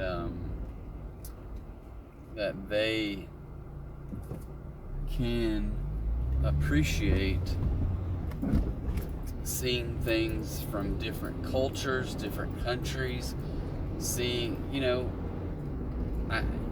not just taking things for granted that we have, but be able to appreciate those things as well. So at least that's my hope anyway, being able to understand and appreciate things that are different than us. So I think travel allows people to see things and understand things better than you can read it in a book or see it on TV. So anyway, all right, well, I'll quit rambling about that kind of stuff, but I do have a lot of hopes and dreams for that kind of stuff with me and the kid, and I know it's going to be hard for me to say, hey, we're taking off for a month without him in Portugal, so he's still going to be in school. His sister's going to make sure he gets back and forth to school, and they're going to stay with the animals, so hopefully we come back and everything's still in one piece. So but yeah, so it's going to be fun. I'm really looking forward to Portugal as well. I don't know what it is. It's just like going someplace and seeing things that you've never seen before. And I just missed my turn. I don't know. Can I get in? Oh yeah, I can get in from another entrance. Look at that.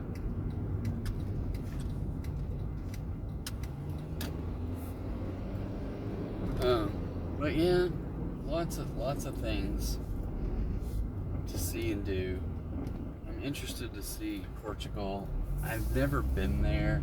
I see things in videos, and it's like, I don't know how the culture is, but the reality with places like this is, do you really have an opportunity to understand the culture if you're just going there and visiting for a couple days, or going sightseeing and doing all the touristy things? So we're going to do our fair share of touristy things, but then we're staying for a month, and we are going to be living there in an apartment for the whole month, going out walking every day into neighborhoods and stuff like that. So it'll be something totally different and unique than what we've ever done before. So I'm looking forward to that. Where's our number on the house? Okay. Oh, that's...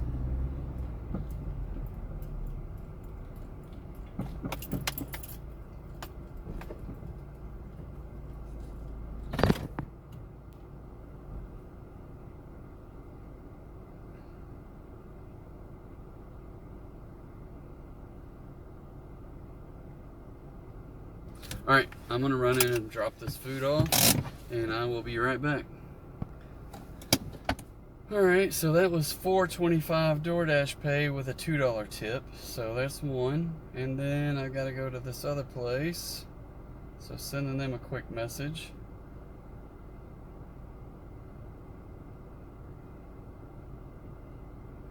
And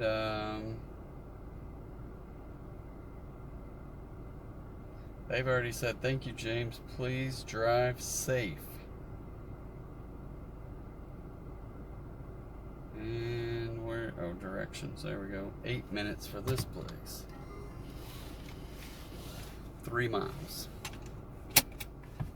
And then I'm gonna hit exit, get over to that, and say pause deliveries.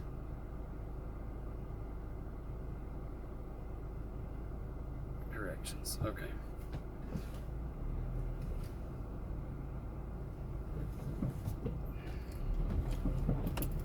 Alright. I'm assuming I gotta go this way. Okay, so 7 minutes. We're gonna do a little chat about personal finance, and then hopefully deliver this food. So, hey, so my personal finance is gonna be the same that I stick with every single day. and that is I'm going to break out the Nike slogan to say, just do it, right? If you're 50 years old, if you're 18 years old, if you have the ability to get out there and make some money, put some of it back. I don't care if you do $25 a week. And this is what I say, if you're a DoorDasher and you're doing this stuff, find a way. Work 2 extra hours a week, make $25, and stick it into a Roth IRA. I especially want young people to figure this out at an early age instead of waiting until you're my age to try to figure things out. If I would have done this when I was 18, 20 years old, I wouldn't be dashing today, right? So the reality for me is to get out there, find the way, put $25 a week back. And I always run this thing through ChatGPT, but basically, and I can do it real quick and see, here, I'll do it. Okay, Google. Can you calculate something for me?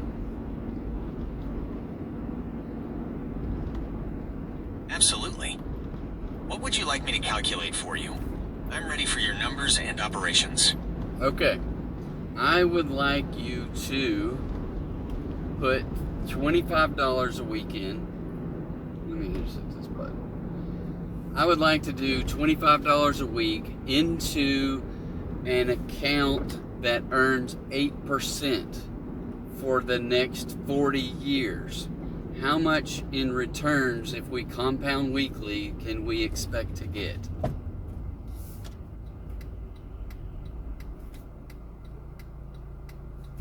Let's break down how to calculate the future value of your weekly contributions with compound interest. Can we get the answer without the details, please? After 40 years, you can expect to have approximately $76,324.30 in the account. The approximate returns would be $65,924.30. That's not what I expect to hear. Can we try this again? 40 years at $25. Okay, let's try this again. What would you like to calculate this time? If I put in $25 per week over the next 40 years and we receive 8% interest compounded weekly. I'll try it again. He's being hard-headed. If I put in $25 per week over the next 40 years and we get 8% and we compound it weekly, what is the final total? The final total after 40 years would be approximately $76,300. Well, I don't know what they're talking about. Every time I do this, it comes up with a normal number, but then today it's coming up with something different. So I will, I don't know why it does that every once in a while. The other day it gave me like 130,000, and then today it's only calculating 76,000, so I don't know what the deal is. But the real number is if we put in $25 per week, right?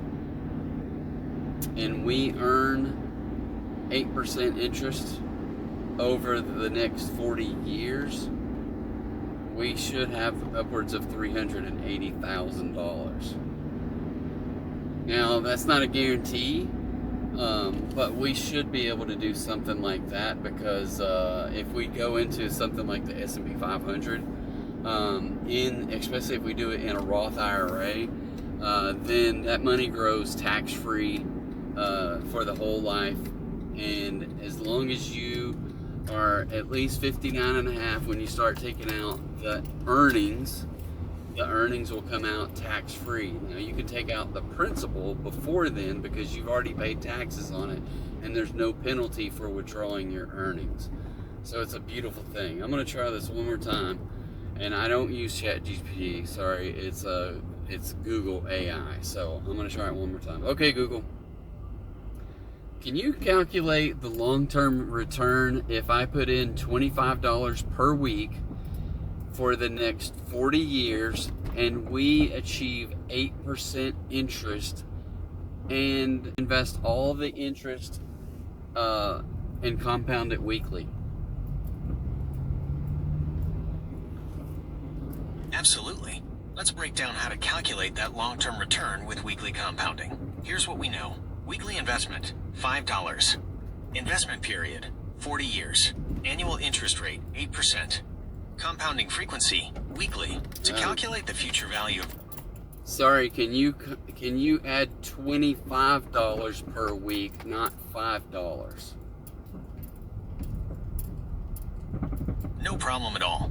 Let's recalculate that with a $25 weekly investment. Here's the updated information. Weekly investment, $25. There we go. Investment period, 40 years. Annual interest rate, 8%. Compounding frequency, weekly. We'll use the same future value of an ordinary annuity formula with the updated periodic payment. Okay, sorry, I'm almost at this house. I'll do it one more time when we get out, so sorry about that. We're driving down some crazy roads here.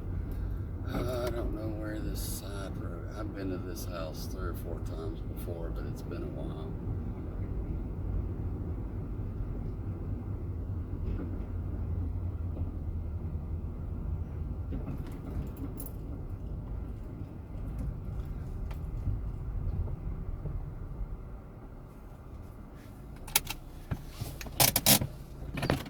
Okay, I'll be right back. Alright, we are back. We got $11.25, so $2.75 on the dash and $8.50 tip. It was advertised for $9 and we got $11.25, so that was nice of them to do that. So again, I still don't know how those plus things work. If anybody's watching, let me know. I appreciate it. Do you choose from a customer side? Do you choose the tip beforehand, but you leave it disguised, or do you have the ability to change the tip amount based upon the interaction with the dasher? So that's kind of what I want to know. So anyway, so I hit end dash, or I hit resume. So now I'm hitting end, and it ended up being let's see, 3 hours and 18 minutes, so that's not counting my 20 to 30 minute drive home, and then 7 deliveries for $63.70. So not a bad gig for today. Let's see. Oh man, these things got big potholes on this road. My earnings for the week have me at $210.58 for the Monday for 6 hours or so, and then 2 short days of Tuesday and Thursday, and then I took off Wednesday because of bad weather. So yeah, I'm a $90 in the hole right now because I missed the $100 that I had a goal of making on Wednesday night. So now I only need to make $190 on a Friday night. So we'll see. I've never done that before, so we'll see. I have made upwards of $150-ish on a Friday night, so won't rule it out. You never can tell. So we'll get out there and try to knock it out. Okay, real quick before we end this. So I want to go back to DoorDash or to Google AI and see what they have to say. So personal finances is, if you're young, 18, 20 years old, figure out how to start putting money away. Obviously, I do 40 years to just try to hit from 18-year-old for a 20-year-old to 60, 18 to 58, somewhere in that neighborhood. But you can plug in the same thing. So, okay, Google. If I invest $25 per week at 8% compounded weekly, how much would I have at the end of 40 years? That's That's a fantastic goal. Oh, Let's calculate how much you would have after 40 years of investing $25 per week give me just at an the answer. 8% annual Can you give me the answer without all the details?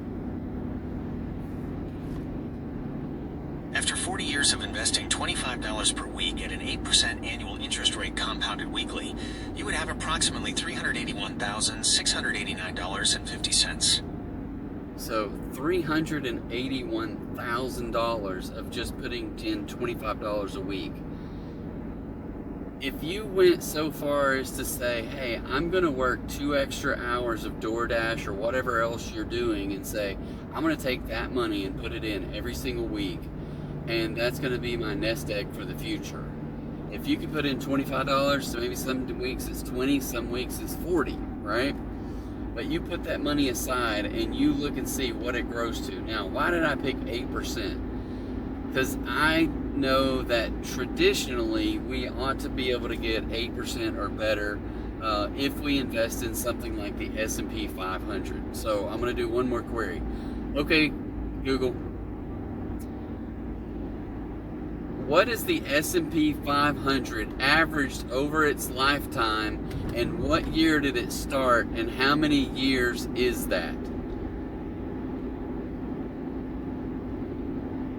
The average annual return of the S&P 500 since its inception in 1957 has been approximately 10.4%. This is the average nominal return. The average real return, adjusted for inflation, is around 6.5%. The S&P 500, in its current form of 500 companies, was introduced on March 4th, 1957. As of today, May 1st, 2025, the S&P 500 has been around for 68 years. It's important to note that while the long-term average return is around 10%, the actual annual returns can vary significantly from year to year.